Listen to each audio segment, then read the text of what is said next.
The question is there a proper path of life? Well, there's certainly pathways that make things worse. That's something to know. You could avoid those. And if there are pathways that make things worse, then there are the opposite pathways, even though those might not be so clear. I think that's why we're often so enamored of evil characters in fictional representations, is because it's clearer, it's easier in some sense to make what constitutes the dark path clearer. It's easier for people to understand, whereas the path that's positive is murkier and more difficult to ascertain. But at the very least, you know it's the opposite of that. You say, well, who do you admire? Or we could start by, who don't you admire? Well, you don't admire an adult who won't take responsibility for himself or herself, and could. I understand there are people that are so broken and hurt that they need help constantly because they can't take responsibility for themselves, or they can in small ways, but not completely.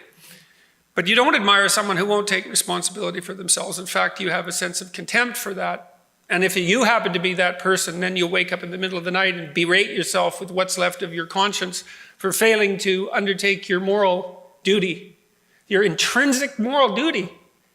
And you can't escape that. And that's so interesting, that you can't escape that. If you were the creature who could invent your own values, as Nietzsche suggested, as an antidote to the death of God, then you just forgive your transgressions and you wouldn't suffer the bitter pangs of conscience, but you do. And the reason you do is because you're doing things that are wrong and you should stop, and you know it, and maybe you can't.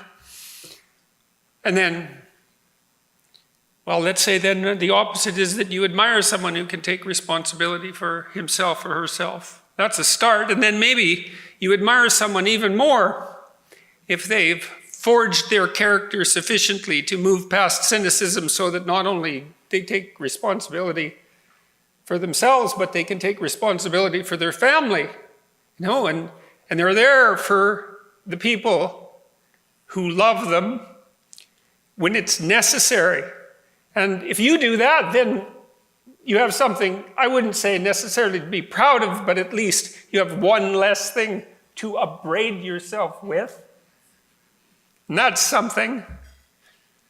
And then you can move past that and you can say, well, maybe if you put yourself together enough, carefully enough, spoke the truth enough, were courageous enough, in spite of the reasons you have not to be, that you could also be someone of benefit to yourself and your family and your community, and you partake in structuring things in a harmonious manner by living in that way.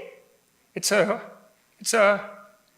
not an individual focused ethos. It's an ethos of harmony among levels.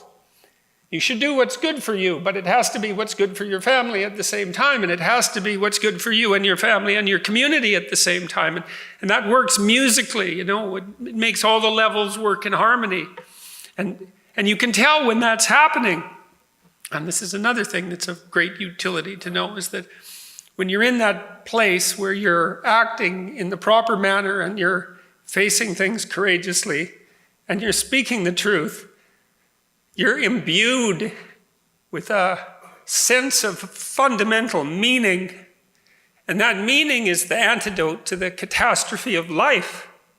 And it's the antidote psychologically, because you have to have that meaning, because otherwise your life is too dark and too dreadful and it will corrupt you. So it's the antidote psychologically, but it's also the antidote practically, because we're not nothing, us human beings. They say that we're made in the image of God, and it's hard to say what that means, but it means, at least in part, to participate in the process of bringing the good into being. And we can all do that, and the opposite.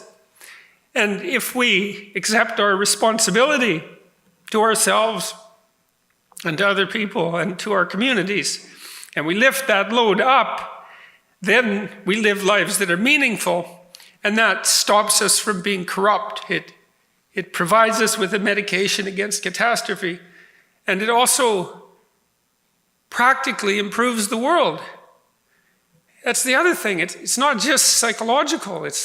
You can make things worse. Everyone knows that. And no doubt you have in many ways. But you can make things better. And they actually get better. And there's a reason for hope. And there's something to be said to know that you're the sort of creature that can look mortality and catastrophe and malevolence straight in the eye, so to speak, and nonetheless stand up and do what's right, and that all there is in that is good.